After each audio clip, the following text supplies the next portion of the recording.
Hello friends, जय माता दी। कैसे हैं आप सब दोस्तों? कोरोना काल है, घर घर में बीमारी, घर घर में अस्वस्थता, घर घर में तकलीफ, घर घर में धन की समस्या। ऐसे में जब उपाय समझ नहीं आते तो ज्योतिष का हम सहारा लेते हैं। और ज्योतिष में बहुत सारे ऐसे स्तोत्र बताए गए हैं जिनके पाठ करने से या उच्चारण मात्र से मानव जीवन के लिए बहुत लाभदायक होता है।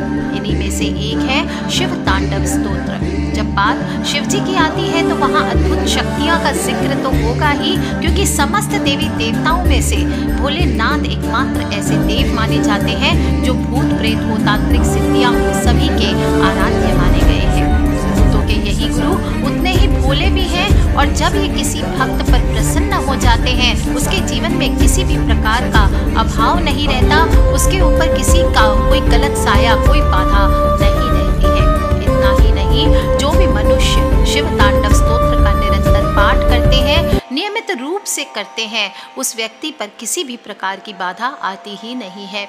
कहा जाता है अगर सूर्य ग्रहण या चंद्र ग्रहण के समय इस स्तोत्र का 1000 पाठ लगातार कर लिया जाए तो यह सिद्ध हो जाता है और सूर्य चंद्रमा ग्रहण काल के दौरान इनके अशुभ फलों को नहीं झेलना पड़ता।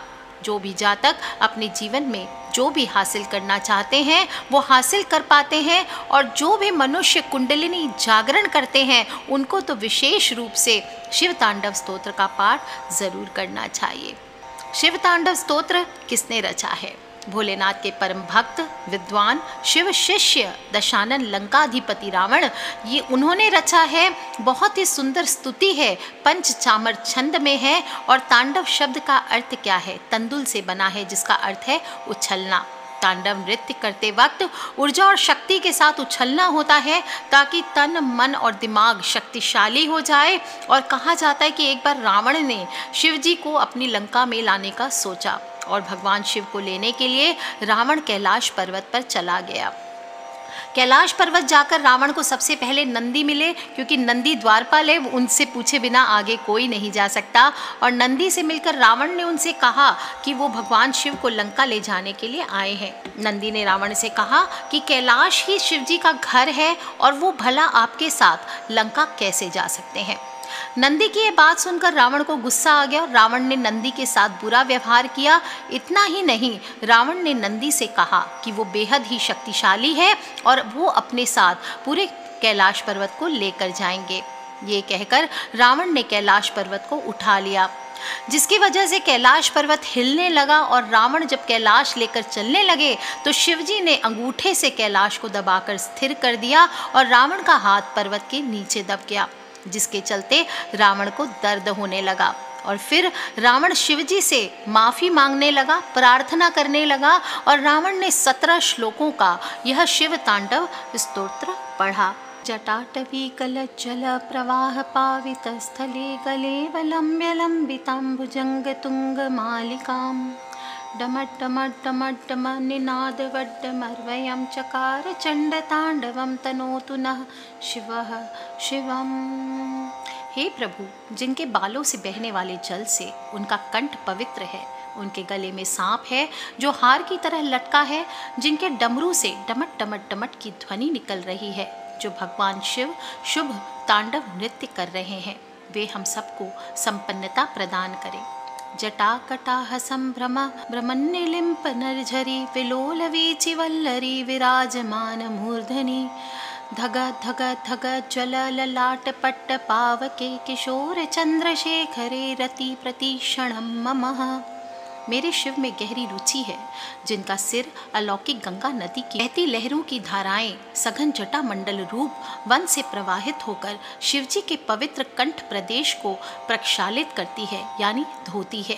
और जिनके गले में लंबे लंबे बड़े बड़े सर्पों की मालाएं लटक रही है, तथा जो शिवजी डमरू को डम डम बजाकर प्रचंड तांडव नृत्य करते हैं, जिनके मस्तक की सतह पर चमकदार अग्नि प्रज्वलित है और जो अपने सिर पर अर्धचंद्र का आभूषण पहने हैं, वे शिवजी हमारा कल्याण करें। धराधरेन्द्र नंदिनी विलास बंधु बंधुरा स्फुरत्तिगंत संतति प्रमोदमान मानसे कृपा कटाक्ष धोरणी निरुद्ध दुर्धरापदी क्वचिक दिगंबरे मनो विनोद में तु वस्तुनि अति गंभीर कटाह रूप जटाओं में अतिवेग से विलासपूर्ण भ्रमण करती हुई देव नदी गंगा जी की चंचल लहरें जिन शिवजी के शीश पर लहरा रही है तथा जिनके मस्तक में अग्नि की प्रचंड ज्वालाएं धधक कर प्रज्वलित हो रही है, ऐसे बाल चंद्रमा से विभूषित मस्तक वाले शिवजी, मेरा अनुराग उनमें प्रतिक्षण बढ़ता रहे।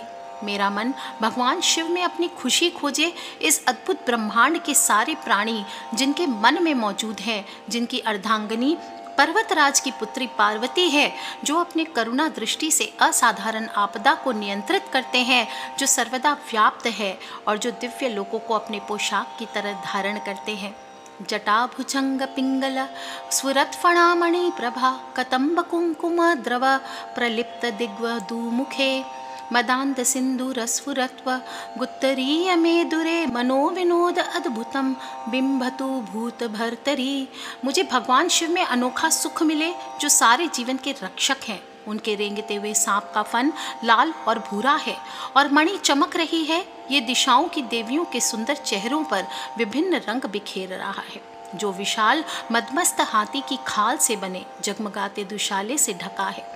जटाओं में लिपटे सर्प के फण के मणियों के प्रकाशमान पीले प्रभा समूह रूप केसर कांति से दिशा बंधुओं के मुखमंडल को चमकाने वाले मतवाले गजासुर के चर्म रूप उपरने से विभूषित प्राणियों की रक्षा करने वाले शिवजी मेरे मन में विनोद को प्राप्त हों। सहस्त्र लोचन प्रभृत्य शेष लेख शेखरे प्रसून धूलि धोरिणी विधूसराम अग्रिपीठ भू भुजंग राजमालया निबद्ध जाट जूट के श्रिये चिराय जायताम चकोर बंधु शेखर।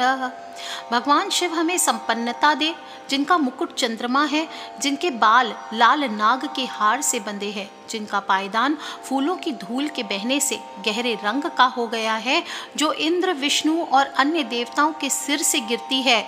इंद्र आदि समस्त देवताओं के सिर से सुसज्जित पुष्पों की धूली राशि से धूसरित पाद पृष्ठ वाले सर्पराजों की मालाओं से विभूषित जटा वाले प्रभु हमें चिरकाल के लिए संपदा दे।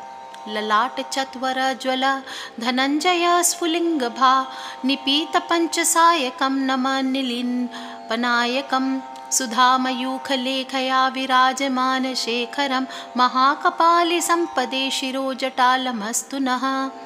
इंद्र आदि देवताओं का गर्व नाश करते हुए जिन शिवजी ने अपने विशाल मस्तक पर जलने वाली अग्नि ज्वाला से कामदेव को भस्म कर दिया, जो सारे देवलोकों के स्वामियों द्वारा आदरणीय हैं, वे अमृत किरणों वाले चंद्रमा की कांति तथा गंगा जी से सुशोभित जटा वाले तेज रूप नरमुंडधारी शिवजी हमको अक्षय संपत्ति दें। शिव के बालों की उलझी जटाओं से हम सिद्धि की दौलत प्राप्त करें। राल भाल पट्टिका धग धग धग ज्वल धनंजया धरी कृत प्रचंड पंच सायके धराधरेन्द्र नंदिनी कुचाग्र चित्र पत्रक प्रकल्प नैक शिल्पिनी त्रिलोचने रतिर्मम। मेरी रुचि भगवान शिव में है, जिनके 3 नेत्र हैं, जिन्होंने जलती हुई अपनी मस्तक की भयंकर ज्वाला से प्रचंड कामदेव को भस्म कर दिया। उनके भीषण मस्तक की सतह डगट डगट की ध्वनि से जलती है।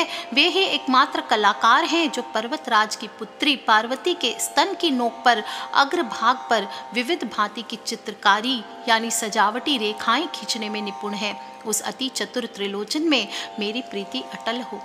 नवीन मेघ मंडली निरुद दुर्धर सुर भूनिशीथनी तमः प्रबद्ध बद्ध कंधर निलिंप निर्झरी धरस्तनोतु कृत्ति सिंधुरः कला निधान बंधुरः श्रियं जगन्धुरंदरः। भगवान शिव हमें संपन्नता दे, जिनकी गर्दन गला बादलों की पत्तों से ढकी नवीन मेघों की घटाओं से परिपूर्ण अमावस्याओं की अर्धरात्रि की तरह काली है। उस रात्रि के घने अंधकार की तरह अति गूढ़ कंठ वाले देव नदी गंगा को धारण करने वाले जग चर्म से सुशोभित बालचंद्र की कलाओं के बोझ से विनम्र जगत के बोझ को धारण करने वाले शिवजी हमको सब प्रकार की संपत्ति दें। प्रफुल्ल नील पंकज प्रपंच कालिम प्रभा विडम्बिकंठ कंधरा रुचि प्रबंध कमधरम स्मरच्छिदं पुरच्छिदं भवच्छिदं मखच्छिदं गजच्छिदांध कच्छिदं तमंकतच्छिदं भजे। मैं भगवान शिव की प्रार्थना करता हूँ, जिनका कंठ मंदिरों की चमक से बंधा है।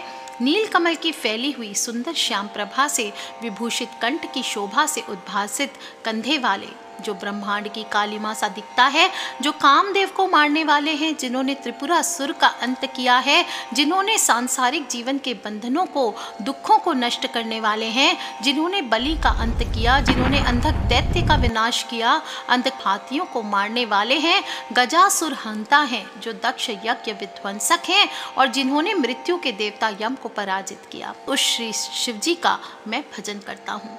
अखर्व सर्व मंगला कला कदम्ब मंजरी रसः प्रवाह माधुरी विजृंभणा मधुव्रतम स्मरांतकम पुरांतकम भवांतकम मखांतकम गजांतकांतकांतकम तमंतकांतकम भजे।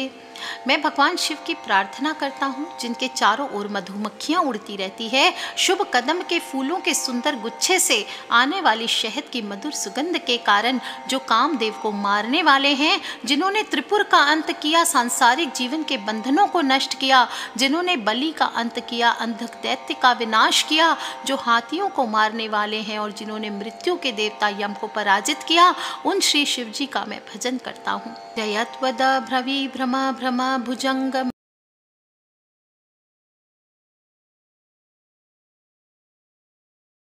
कराल भाल हव्यवात धिमी धिमी धिमी ध्वन मृदंग तुंग मंगल ध्वनि क्रम प्रवर्तित प्रचंड तांडव शिव, जिनका तांडव नृत्य नगाड़े की ढिमिट ढिमिट तेज आवाज श्रृंखला के साथ लय में है, जिनके महान मस्तक पर अग्नि है, वो अग्नि फैल रही है। नाक की सांस के कारण गरिमा में आकाश में गोल गोल घूमती हुई अत्यंत शीघ्र वेगपूर्वक भ्रमण करते हुए सर्पों के फुफकार छोड़ने से क्रमशः ललाट में बड़ी हुई प्रचंड अग्नि वाले मृदंग की धिम धिम मंगलकारी उधा ध्वनि के क्रमारोह से चंड तांडव नृत्य में लीन होने वाले शिवजी सब भांति से सुशोभित हो रहे हैं।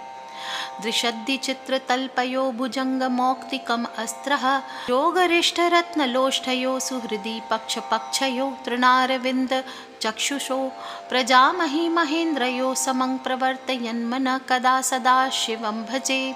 मैं भगवान सदाशिव की पूजा भजन कब कर सकूंगा। शाश्वत शुभ देवता कड़े पत्थर और कोमल विचित्र शैया में, सर्प और मोतियों की मालाओं में, मिट्टी के टुकड़ों और बहुमूल्य रत्नों में, शत्रु और मित्र में, तिनके और कमल लोचनियों में, प्रजा और महाराजा अधिक राजाओं में, इन सभी के समान दृष्टि रखने वाले कब मैं उन शिव जी का भजन करूंगा। कदा निलिम्प निर्झरी निकुंज कोटरे वसन विमुक्त दुर्मति सदा शिरः स्थमं जलिम वहन विमुक्त लोल लोचनो ललाम भाल लग्नकः शिवेति मंत्रमुच्चरण कदा सुखी भवाम्यहम्। कब मैं श्री गंगा जी के कछार कुंज में निवास करता हुआ अलौकिक नदी गंगा के निकट गुफा में रहते हुए अपने हाथों को हर समय बांधकर अपने सिर पर रखे हुए अपने दूषित विचारों को धोकर दूर करके निष्कपटी होकर सिर पर अंजलि धारण किए हुए चंचल नेत्रों वाली ललनाओं में परम सुंदरी पार्वती जी के मस्तक में अंकित शिव मंत्र उच्चारण करते हुए परम सुख को प्राप्त करूंगा। निलिम्पनाथ नागरी कदम्ब मौल मल्लिका निगुम्फनिर्भक्षरन्म धुष्मिका मनोहर तनोतु नो मनो मुदं विनोदिनीं महनिशं परिश्रय परम पदम तदम गज त्विषां चयः। देवांगनाओं के सिर में गुथे पुष्पों की मालाओं के झड़ते हुए सुगंधमय पराग से मनोहर परम शोभा के दाम महादेव जी के अंगों की सुंदरताएं परमानंद युक्त हमारे मन की प्रसन्नता को सर्वदा बढ़ाती रहे। प्रचंड वाडवानल प्रभा शुभ प्रचारिणी महाष्ट सिद्धि कामिनी जना बहुत जल्पना विमुक्त वामलोचनो विवाह कालिक ध्वनि शिवेति मंत्र भूषगो जगज्जयाय जायताम। प्रचंड बड़वा नल की भांति पापों को भस्म करने में स्त्री स्वरूपिणी अणिमादिक अष्ट महासिद्धियों तथा चंचल नेत्रों वाली देव कन्याओं से शिव विवाह के समय में गान की गई मंगल ध्वनि सब मंत्रों में परम श्रेष्ठ शिव मंत्र से पूरित सांसारिक दुखों को नष्ट कर विजय पाए। इस स्तोत्र को जो भी पढ़ता है, याद करता है, सुनाता है, वह सदैव के लिए पवित्र हो जाता है और महान गुरु शिव की भक्ति पाता है। इस भक्ति के लिए कोई दूसरा मार्ग या उपाय नहीं है, बस शिव का विचार ही भ्रम को दूर करता है। इस परम उत्तम शिव तांडव श्लोक को नित्य प्रति मुक्त कंठ से पढ़ने से या श्रवण करने से संतति वगैरह से पूर्ण हरि और गुरु में भक्ति बनी रहती है, जिसकी दूसरी गति नहीं होती। शिव की ही शरण में रहता है और शिव पूजा के अंत में इस रावण कृत शिव तांडव स्तोत्र का प्रदोष के समय गान करने से पढ़ने से लक्ष्मी स्थिर रहती है, रथ गज घोड़े से सर्वदा युक्त रहता है। इस प्रकार रावण ने शिवजी का भजन करते हुए स्तोत्र का गायन किया और इस स्तोत्र से प्रसन्न होकर शिवजी ने रावण को माफ कर दिया, उसे मुक्त करके आशीर्वाद दिया। कहा, जो भी भक्त इस शिव तांडव स्तोत्र का पाठ करेगा उसे मेरा आशीर्वाद प्राप्त होगा। इसलिए जो भी मनुष्य शिव तांडव स्तोत्र का पाठ करते हैं उनसे भोलेनाथ प्रसन्न होते हैं और रावण द्वारा की गई यह स्तुति ही शिव तांडव के रूप में जानी जाती है। इसके द्वारा सिद्धि प्राप्ति के लिए एकमात्र योग्यता भक्ति ही है। भगवान शिव नृत्य हो, चित्रकला हो, लेखन हो, योग हो, ध्यान हो, समाधि हो, सभी विषयों में सिद्धियां प्रदान करने वाले हैं। अतः शिव तांडव स्तोत्र का पाठ करने से इन सभी विषयों में अचूक सफलता मिलती है। लाभ इसके चमत्कारी होते हैं। यह आपको शक्ति, मानसिक शक्ति, सुख, समृद्धि बहुत कुछ देता है। सबसे ऊर्जावान और शक्तिशाली रचना है जिसके आगे पूरी सृष्टि नमन करती है और इस स्तोत्र का नियमित रूप से पाठ करने से स्वास्थ्य संबंधी रोग दूर होते हैं। खासकर कोरोना काल है तो कोरोना आपको छू भी नहीं सकता है। यदि आप इसे घर में रोज पढ़ते हैं, सुनते हैं, आपको मान सम्मान, ऐश्वर्य, अपार धन की भी प्राप्ति होती है। मनोवांछित फलों की प्राप्ति कराने वाला स्तोत्र है और इन सभी से अधिक आपको निश्चित रूप से शिव का आशीर्वाद प्राप्त होगा। यदि आप पूरी निष्ठा के साथ इस गीत को सुनते हैं तो निश्चित रूप से शंभु भोलेनाथ, त्रिपुरारी दीनानाथ की उपस्थिति को आप अपने आसपास महसूस कर सकेंगे। यह पाठ करने से मनुष्य का चेहरा तेजोमय होता है, आत्मबल मजबूत होता है, उत्कृष्ट वाणी, उत्कृष्ट व्यक्तित्व की प्राप्ति होती है और कभी भी धन संपत्ति की कमी नहीं होती। पृथ्वी पर शिव तांडव स्तोत्र का प्रथम गायन चिदंबरम के नटराज मंदिर में हुआ था और इस स्थान पर शिवजी ने प्रदोष काल में नृत्य किया था और रावण ने गायन किया था। आप जानकर हैरान रह जाएंगे कि 5 तत्वों में प्रथम आकाश तत्व स्वयंभू शिवलिंग नटराज मंदिर में आज भी स्थित है। शिव तांडव स्तोत्र को सुबह भजन के रूप में पाठ करने से पापों से मुक्ति मिलती है। प्रदोष काल यानी जब सूर्य अस्त होने जा रहा है, शाम को 5:45 से 7:15 के बीच, जब प्रतिदिन शिवजी कैलाश पर नृत्य करते हैं, तब इसको करना बहुत ही खूबसूरत होता है, सबसे बेहतर होता है। इसे चाहे तो सुन सकते हैं, किसी भी शुद्ध स्थान पर बैठकर सुने, सोफा, बेड, आसन पर बैठकर शांत मुद्रा में।